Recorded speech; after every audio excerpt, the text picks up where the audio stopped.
এই ওরে পামু করে। আরে ওস্তাদ, ওরে কই পাবেন মানে? ও তো প্রত্যেকদিন স্কুলে যায়, আমরা রাস্তায় দাঁড়ায় থাকবো। ঠিক আছে, কালকে মিশন ফাইনাল। হ্যাঁ, এই যে কাল্লু, এই ফুলটা তোর কাছে রাখ। সময় মতো চাওয়ার সাথে সাথে ফুলটা আমাকে দিবি, আর আমি ওকে প্রপোজ করব। চাঁদ হয়ে যাবে আমার। ওকে ওস্তাদ, আপনি কোনো টেনশনই করেন না। কিন্তু এখনো আসে না কেরে? আরে ওস্তাদ, আসবো আসবো, ভালোবাসার কাম অত অধৈর্য হলে হবো না। হ্যাঁ, ওই যে ওস্তাদ আপনার চা।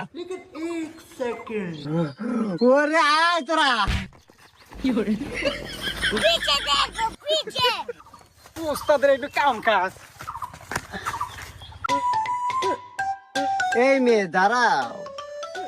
আমার এই জীবনে অনেক ফুল দেখেছি, কিন্তু তোমার মতো চাঁদ দেখিনি। এ কাল্লু,